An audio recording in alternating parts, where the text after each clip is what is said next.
இங்கே ஓடிக்கிட்டு இருக்கக்கூடிய இந்த காமெடியான வீடியோவை பாருங்கள். ஆக்சுவலாக ஒரு அஸ்கி டாக் டான்ஸ் ஆடக்கூடிய ஒரு வீடியோ இணையத்தில் இப்போ பயங்கர வைரலாக போயிட்டுருக்கு. அது வந்து ஒரு ஏஐ தொழில்நுட்பத்தால் உருவாக்கப்பட்ட ஒரு வீடியோ. ஸோ அந்த வீடியோ தான் இப்போ இணையத்தில் எங்கே பார்த்தாலும் ட்ரெண்ட் அடிச்சிட்ருக்கு, அந்தளவுக்கு ஷேர் பண்ணிக்கிட்டு இருக்காங்க. அதாவது வெடி படத்தில் வந்து விஜய் ஆண்டனி அவர்கள் வந்து இசையமைச்சிருப்பார். அந்த படத்தில் வரக்கூடிய இச்சி இச்சி குடு அப்படிங்கிற அந்த சாங்கோட மியூசிக் எடுத்து போட்டு அந்த அஸ்கி டாகை வந்து ஆட வச்சிருக்காங்க. எப்படின்னு பார்த்தோம்னா முழுக்க முழுக்க ஒரு ஏஐ தொழில்நுட்பத்தின் மூலமாக.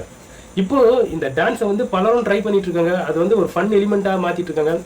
ஒரு சில ட்ரோல் மெட்டீரியல்ஸ்லையும் அதை வந்து யூஸ் பண்ணிட்டு இருக்காங்க. இந்த நிலையில் அந்த வெடி படத்தில் அந்த இச்சி இச்சி இச்சி குடு அப்படின்ட்டு அந்த பாட்டை உருவாக்கி இருக்கக்கூடிய இவர் இருக்கார் பார்த்தீங்களா, விஜய் ஆண்டனி அவர்கள். அவரும் அந்த பாட்டுக்கு டான்ஸ் ஆடிருக்காருங்க. ஸோ அதெல்லாம் பார்க்கறதுக்கு உண்மையாகவே ஃபன்னாக இருந்தது. அவர் வந்து பூகி அப்படிங்கிற ஒரு படத்தை இப்போ வந்து ப்ரொடியூஸ் பண்ணுறாரு. ஸோ அந்த படத்துக்கு அவரே ஒரு இசையமைப்பாளர் கூட. ஸோ இந்த நிலையில் அந்த படக்குழு எல்லாருமே ஒரு இடத்துல வந்து இருந்திருப்பாங்க வேணுமோ இப்போ ரீசெண்ட் டைமில். ஸோ அந்த இடத்துல வந்து ஒரு ஃபன் கலாட்டா பண்ணி விஜய் ஆண்டனி அவர்கள் வந்து ரீசெண்டாக அந்த அஸ்கி டாக் ஆடும் பார்த்தீங்களா, அந்த டான்ஸை வந்து ஆடி இருக்காரு. ஸோ பார்க்கறதுக்கு வந்து ஃபன்னாக இருக்குது. அதே சமயத்தில் சமீரா ரெட்டி அவர்கள் வந்து இந்த அஸ்கி டாக் ஆடக்கூடிய இந்த டான்ஸை பார்த்துட்டு அவங்க ரியாக்ட் ஆகியிருக்காங்க. அவங்க என்ன சொல்கிறாங்கன்னா, ஏய் நான் டான்ஸ் வந்து இப்போது ட்ரெண்டிங் நம்பர் 1ல் இருக்குது, இந்த அளவுக்கு இந்த அஸ்கி டாகை வச்சு எடிட் பண்ணியிருக்கக்கூடிய அந்த எடிட்டர் யாருப்பா அப்படின்ட்டு அவங்க ஒரு கொஸ்டினை எழுப்பியிருக்காங்க. அப்போ தான் சோசியல் மீடியாவின் வாயிலாக இப்போ ஒரு உண்மை வந்திருக்குங்க. அந்த எடிட்டர் யாருன்னு பார்த்தோம்னா நம்மளுடைய பக்கத்து ஸ்டேடான கேரளா இருக்குது பார்த்தீங்களா, கேரளாவில் வைக்கம் அப்படிங்கிற ஒரு பகுதியை சார்ந்தவர் தான் அர்ஜுன் அப்படிங்கிற நபர். அவர் தான் இந்த அஸ்கி டாக் வச்சு இப்படி ஒரு இசையில் டான்ஸ் ஆடி இருக்கக்கூடிய ஒரு வீடியோவை வந்து ரெடி பண்ணவர் வந்து அர்ஜுன்.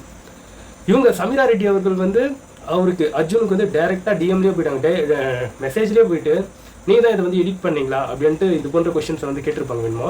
அதை வந்து அர்ஜுன் அவர்கள் வந்து சோசியல் மீடியாவில் ஷேர் பண்ணி அதை பற்றின தகவல்களை வந்து சொல்லியிருக்காரு. இல்லைங்க, இந்த டான்ஸ் வந்து எந்த பேஜ்லேருந்து ஃபேமஸ் ஆகுதுன்னா, அதாவது அஸ்கி டான்ஸ் டெய்லி அப்படின்ற ஒரு இன்ஸ்டாகிராம் பேஜில் வந்து டெய்லியும் அந்த நாய் டான்ஸ் ஆடக்கூடிய வீடியோக்களாகவே அப்லோட் பண்ணிவிட்டு அது பாட்டுன்னு அந்த வீடியோஸை வந்து போட்டுக்கிட்டே இருக்காங்க. ஃபுல்லாக இந்த அஸ்கி டாக் தான் ஃபுல்லாக என்ன அஸ்கீட் ஆகும். இப்போ எந்த ஒரு ட்ரோல் மெட்டீரியலாக இருந்தாலும் சரி, எங்கே பார்த்தாலும் இந்த நாய் டான்ஸ் ஆடக்கூடிய விஷயங்களை வந்து பார்க்க முடியுது. அதுக்கு விஜய் ஆண்டனி அவர்கள் கூட ரியாக்ட் ஆகியிருக்காரு. ஸோ அதுதான் இந்த இடத்துல வந்து ஃபன்னாக இருக்குது. எனவே இதை பற்றி உங்களுடைய கமெண்ட்ஸ் ஏதாச்சும் இருந்ததுன்னா பதிவு பண்ணிட்டு போயிடுங்க.